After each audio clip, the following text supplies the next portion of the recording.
Hello everyone, today we will discuss about the private international law. Private international law क्या होता है, ठीक है। एंड हम डिस्कस करेंगे आज डॉक्ट्रिन ऑफ रेनवॉय। तो फर्स्टली ये प्राइवेट इंटरनेशनल लॉ क्या होता है। सो हम सभी को पता है कि इंटरनेशनल लॉ की क्या होती है, दो ब्रांचेज होती है।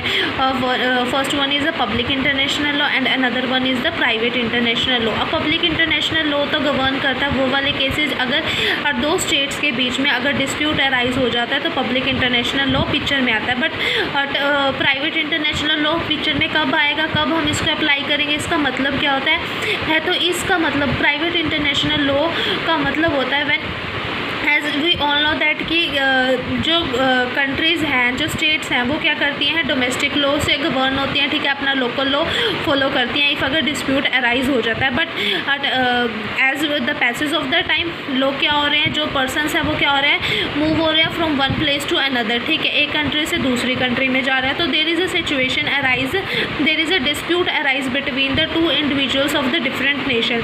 तो क्या यहाँ पर क्या सिचुएशन अराइज हो रहे हैं, अब डिस्प्यूट हो रहा है दो डिफरेंट नेशंस के इंडिविजुअल्स के बीच में।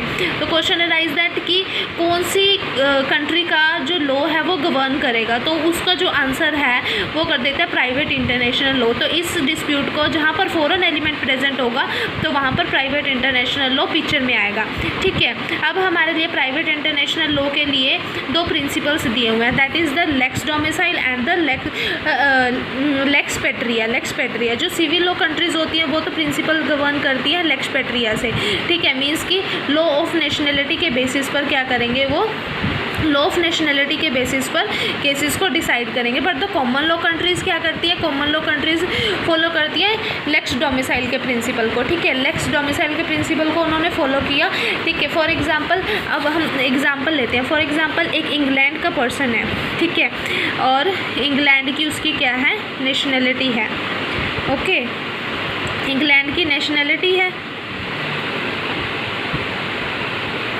एंड वो क्या है, फ्रांस का क्या है, डोमिसाइल है, ठीक है। इन दोनों के बीच में क्या हो जाता है, डिस्प्यूट अराइज हो जाता है। तो क्वेश्चन अराइज दैट कि ये कौन सा लॉ गवर्न करेगा, किसके बेसिस पर क्या होगा, किसके बेसिस पर जो केस है उसको हम डिसाइड कर सकते हैं। तो अब जो इंग्लैंड है, इंग्लैंड का तो पर्सन क्या था, नेशनलिटी थी पर्सन की, लेकिन फ्रांस का क्या था, वो डोमिसाइल था। अब उसके डिस्प्यूट अराइज हो जाता है, वो कहाँ पर केस फाइल करे, तो बोलते हैं इंग्लैंड तो फॉलो करता है, हमारा इंग्लैंड क्या है, हमारा कॉमन लॉ कंट्री, ठीक है, तो वो फॉलो करता है प्रिंसिपल डोमिसाइल का, ठीक है। डोमिसाइल प्रिंसिपल फॉलो करेगा तो वो क्या कर देगा, केस सेंड कर देगा किसको, फ्रांस को, ठीक है। फ्रांस को केस सेंड करा, बट फ्रांस क्या है, सिविल लॉ कंट्री है, तो ये फॉलो करता है लॉ ऑफ नेशनलिटी के प्रिंसिपल को फॉलो करता है, ठीक है। लॉ ऑफ नेशनलिटी के प्रिंसिपल को ये फॉलो करता है, तो ये क्या कर देगा, केस सेंड कर देगा किसके पास, इंग्लैंड के पास। तो यहाँ पर आ जाती है डॉक्ट्रिन ऑफ रेनवॉय पिक्चर में। तो डॉक्ट्रिन ऑफ रेनवॉय का बेसिकली ये क्या है, रेनवॉय एक फ्रेंच वर्ड से लिया गया है जिसका मतलब होता है टू सेंड बैक और टू रिटर्न अनओपन, ठीक है। अब इसमें हम जो रेनवॉय है हमारी क्या होती है, दो टाइप की होती है renvoi. First one is a single renvoi and another one is a double renvoi. अब जो सिंगल रेनवॉय है, सिंगल रेनवॉय तो वो यही सेम सिचुएशन होगी, पर्सन क्या है, इंग्लैंड की नेशनलिटी है, पर्सन की इंग्लैंड की क्या होगी, उसकी नेशनलिटी एंड फ्रांस का वो क्या है, डोमिसाइल है, ठीक है। अब डिस्प्यूट अराइज कैसे होगा, पर्सन क्या हो गया, अगर मान लेते हैं फॉर एग्जांपल पर्सन डाइड हो जाता है फ्रांस में, ओके, और वो अपनी प्रॉपर्टी, इमूवेबल प्रॉपर्टी को कहाँ पर लीव कर देता है, मूवेबल प्रॉपर्टी को लीव कर देता है, मतलब कहाँ होती है उसकी मूवेबल प्रॉपर्टी, मिलती है इंग्लैंड में, मूवेबल प्रॉपर्टी इंग्लैंड में मिल रही है। फ्रांस में वो मरा लेकिन इमूवेबल प्रॉपर्टी उसकी मूवेबल प्रॉपर्टी कहाँ पर है, इंग्लैंड में। अब इंग्लैंड केस को देखेगी, लेकिन इंग्लैंड ने क्या देखती है, प्रिंसिपल ऑफ डोमिसाइल से गवर्न करती है, तो वो केस को ट्रांसफ़र कर देगी फ्रांस के पास। बट फ्रांस कौन सा प्रिंसिपल को फॉलो करता है, लॉ पेट्रिया को। लॉ पेट्रिया का मीन्स होता है लॉ ऑफ नेशनलिटी के प्रिंसिपल को फॉलो कर रहा है। अब लॉ ऑफ नेशनलिटी के प्रिंसिपल को फॉलो कर रहा है तो वो केस कहाँ पर रिसेंट हो जाएगा, मतलब फ्रांस से इंग्लैंड से फ्रांस के पास तो सेंड हुआ था, लेकिन फ्रांस क्या कर देगा, रीसेंड कर देगा इंग्लैंड के पास, तो उसी को बोलते हैं हम रेनवॉय, इसको बोलेंगे हम सिंगल रेनवॉय। इंग्लैंड ने भेजा फ्रांस के पास, मीन्स सेंड किया, ठीक है। फिर इंग्लैंड क्या कर रही, फ्रांस क्या कर रहा है, रीसेंड कर रहा है इंग्लैंड के पास, this is called as the single renvoi, इसको बोलते हैं हम सिंगल रेनवॉय, ठीक है। But in the case of the double renvoi के केस में क्या होता है, डबल रेनवॉय के केस में इंग्लैंड में केस चला, फ्रांस के पास गया, फ्रांस के से कहाँ रीसेंट हो गया इंग्लैंड के पास, ठीक है। अब लेकिन इंग्लैंड क्या करेगा, जो इंग्लैंड के जजेस है वो केस को इस तरह से डिसाइड करेंगे जैसे कि फ्रांस के जजेस डिसाइड करते हैं, मतलब कि वो लॉ को फॉलो करेंगे फ्रांस वाले को, मतलब फ्रांस के जजेस के अकॉर्डिंगली वो केस को डिसाइड करेंगे। This is called as a double renvoi, okay.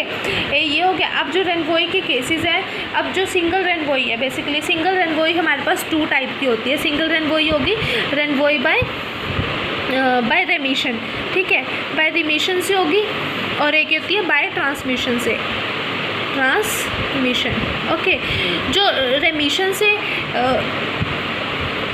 जो रेनवॉय बाय रेमिशन होगा, रेमिशन में क्या होता है, केस ट्रांसफ़र हुआ ए कंट्री टू ए से बी से, ए कंट्री ने बी के पास केस ट्रांसफ़र करा, बी कंट्री ने रीसेंड कर दिया, या फिर हम बोल सकते हैं टू सेंड बैक कर दिया फिर से ए के पास, तो इसको बोलेंगे that is called as renvoi by remission, ठीक है। But in case of the renvoi by transmission, इसमें क्या होता है, ए कंट्री ने केस सेंड किया बी को, एंड बी रीसेंड कर रही है सी को, थर्ड कंट्री को सेंड कर रही है, that is called as the renvoi by transmission. इसको ये है सिंगल रेनवॉय के टाइप्स, ओके।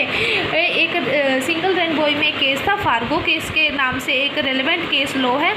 इस केस लॉ में सेम एज इट इज़, जैसे कि हमने एग्जांपल डील किया है, सेम एग्जांपल ये था, पर्सन कहाँ था, फ्रांस का डोमिसाइल था आई थिंक, एंड उसका इंग्लैंड ब्रिटेन की उसकी नेशनैलिटी थी, सेम केस में हेल्ड हुआ था, ओके। जो हमने सिंगल रेनवॉय का एग्जांपल डील किया, सेम ये एक केस में हेल्ड हुआ था, फार्गो केस में, ओके। देन डबल रेनवॉय भी हमने देख लिया। डबल रेनवॉय क्या होता है, जहाँ पर जो जजेस हैं वो मतलब जो सेंड किया है, जिसने मतलब सेंड हुआ है, यहाँ पर जिसने रीसेंड किया है ना, उसके अकॉर्डिंगली जजेस अपना मतलब उसको केस को डील करेंगे, उसको क्या बोलते हैं, डबल रेनवॉय बोलेंगे। अब जो रेनवॉय है वो हमारी किन किन केसेस में देखी जाती है, स्टेटस रिलेटेड केसेस में देखी जाएगी, स्टेटस मीन्स मैरिज से रिलेटेड केसेस में देखी जाएगी, स्टेटस का मतलब यहाँ पर मैरिज से रिलेटेड है, okay. Will say related cases में देखी जाएगी, मूवेबल प्रॉपर्टी से रिलेटेड केसेस में देखी जाएगी, ओके। एंड ट्रांसमिशंस वाले की जो उनसे केसेस होते हैं जहाँ पर हमें थर्ड कंट्री को जो केस है ट्रांसफ़र करना पड़ता है, उन केसेस में ये क्या है, रेनवॉय पिक्चर में आएगी, ओके। होप आप सभी को मेरी वीडियो अच्छी लगी हो, आप सभी को जो ये कंसेप्ट है रेनवॉय से रिलेटेड एंड